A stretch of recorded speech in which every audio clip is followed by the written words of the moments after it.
Assalamualaikum warahmatullahi wabarakatuh dan selamat pagi. Hari ini kita melanjutkan pembelajaran kita di tema 2, subtema 1, pembelajaran 1. Materi pembelajaran pada hari ini yaitu IPS mengenai makna proklamasi kemerdekaan, lalu materi bahasa Indonesia mengenai kata tanya, kemudian materi IPA mengenai cara tumbuhan beradaptasi dengan lingkungannya. Kita langsung saja ke materi IPS mengenai makna proklamasi kemerdekaan. Jadi, proklamasi kemerdekaan itu dibacakan oleh Insinyur Soekarno dan Muhammad Hatta pada tanggal 17 Agustus 1945. Adapun pembacaan proklamasi kemerdekaan ini bertujuan untuk menyatakan bahwa Indonesia telah merdeka dari segala bentuk penjajahan pada saat itu. Nah, adapun makna proklamasi kemerdekaan kalian dapat baca di buku tema 2, yaitu pada halaman 4-5. Jadi, makna proklamasi kemerdekaan yang pertama, sebagai puncak perjuangan Indonesia. Bangsa Indonesia telah dijajah selama bertahun-tahun oleh negara Eropa sampai negara Jepang. Penduduk dengan latar belakang yang berbeda bersatu untuk melawan penjajah. Jadi, proklamasi kemerdekaan ini merupakan hasil dari perjuangan para pahlawan. Makna yang kedua yaitu pengakuan kepada dunia luar. Dengan membacakan teks proklamasi, Indonesia mengumumkan kepada dunia luar bahwa Indonesia adalah negara yang merdeka. Pengakuan ini juga diikuti oleh pengakuan dari negara-negara lain. Makna ketiga yaitu menaikkan martabat bangsa. Pembacaan teks proklamasi memberikan pesan kepada negara lain bahwa Indonesia adalah negara yang bebas dari penjajahan, negara yang memiliki martabat, dan negara yang mandiri. Makna yang keempat yaitu perjuangan sebagai negara baru. Indonesia adalah negara yang dibangun oleh rakyat dan untuk rakyat. Negara Indonesia adalah negara mandiri yang tidak tergantung kepada negara lain. Lalu makna kelima yaitu sebagai tonggak sejarah negara Indonesia. Pembacaan teks proklamasi merupakan awal dari masa kemerdekaan Indonesia yang terbebas dari belenggu penjajahan. Jadi, itu merupakan makna-makna dari proklamasi kemerdekaan Republik Indonesia. Selanjutnya, kita ke materi bahasa Indonesia mengenai kata tanya. Nah, dalam kehidupan sehari-hari, kita sering menggunakan kata tanya untuk menanyakan sesuatu. Jadi, terdapat beberapa kata tanya, yaitu apa, mengapa, siapa, bagaimana, kapan, dan di mana. Nah, kata-kata tanya ini memiliki fungsi yang berbeda ya. Jadi, kata tanya apa berfungsi untuk menanyakan benda atau sesuatu, keadaan atau perbuatan, dan segala sesuatu yang berkaitan dengan isi atau pokok bahasan. Seperti, apa yang kamu pahami tentang kesimpulan?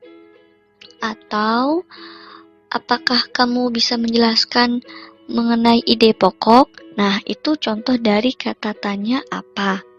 Jadi, jawaban dari kata tanya apa itu bisa penjelasan atau pengertian atau benda maupun sesuatu hal. Oke? Selanjutnya adalah kata tanya siapa. Kata tanya siapa berfungsi untuk menanyakan orang atau pihak yang terlibat, seperti siapa yang menemani kamu kemarin, atau siapa namamu. Nah, jadi jawaban dari kata tanya siapa itu bisa saja orang atau pihak-pihak yang terlibat ya. Kemudian kata tanya kapan. Kata tanya kapan berfungsi untuk menanyakan waktu terjadinya sebuah peristiwa atau kejadian.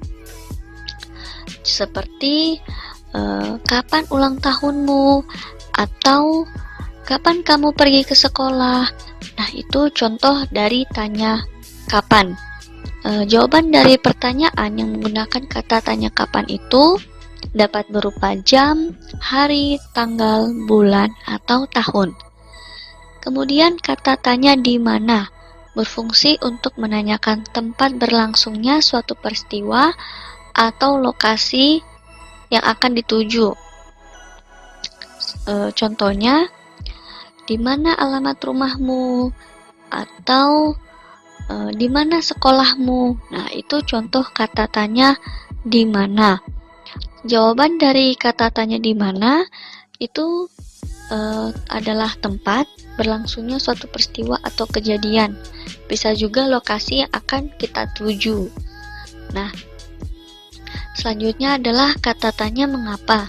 Kata tanya mengapa berfungsi untuk menanyakan sebab atau alasan suatu peristiwa terjadi. Seperti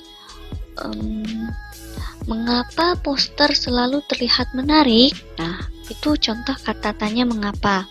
Bisa juga mengapa kita harus mengikuti anjuran pemerintah untuk tetap di rumah saja. Nah, itu contoh juga dari kata tanya mengapa. Jawaban dari pertanyaan mengapa itu adalah penjelasan tentang sebab atau alasan sebuah peristiwa terjadi. Oke. Kemudian kata tanya bagaimana. Kata tanya bagaimana berfungsi untuk menanyakan keadaan atau kejelasan tentang suatu hal.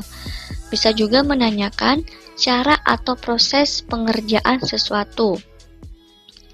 Contohnya itu seperti bagaimana cara membuat poster atau bagaimana menemukan kesimpulan dengan tepat. Nah, itu contoh dari kata tanya bagaimana. Jawaban dari pertanyaan bagaimana itu adalah penjelasan tentang keadaan, cara atau proses tentang sesuatu. Nah, itu adalah kata-kata tanya yang sering kita gunakan dalam kehidupan sehari-hari dan fungsi-fungsinya. Oke, kita lanjut ke materi IPA, yaitu cara tumbuhan beradaptasi dengan lingkungannya. Nah, pengertian adaptasi adalah cara makhluk hidup untuk menyesuaikan diri dengan lingkungan di mana mereka tinggal. Jadi, setiap makhluk hidup di dunia, di bumi, itu memiliki cara adaptasi mereka masing-masing tergantung dengan lingkungannya juga, sesuai dengan lingkungan yang mereka tempati. Kali ini kita akan mempelajari mengenai bagaimana tumbuhan-tumbuhan tertentu beradaptasi dengan lingkungan di sekitar mereka. Tumbuhan yang pertama yaitu teratai. Teratai ini adalah tumbuhan yang hidup di air. Karena hidup di air, teratai menyesuaikan diri dengan cara memiliki daun yang lebar dan juga tipis. Daun teratai ini berfungsi agar penguapan dapat terjadi dengan mudah. Teratai memiliki batang yang berongga yang memungkinkan teratai untuk bernafas meskipun akar dan batangnya berada di dalam air. Kemudian contoh tumbuhan lainnya yaitu pohon jati. Nah, pohon jati ketika musim kemarau terjadi, pohon jati akan menyesuaikan diri dengan menggugurkan daunnya. Jadi, pada musim semi, pohon jati daun-daunnya itu sangat lebat. Tetapi saat musim kemarau, daun-daun di pohon jati akan gugur dengan sendirinya, sehingga membuat pohon jati itu terlihat kering dan gersang. Kemudian, tumbuhan selanjutnya adalah kaktus. Kaktus hidup di tempat yang kering. Maka, cara tumbuhan kaktus beradaptasi yaitu dengan memiliki daun seperti duri untuk mengurangi penguapan yang terjadi. Selanjutnya pohon cemara.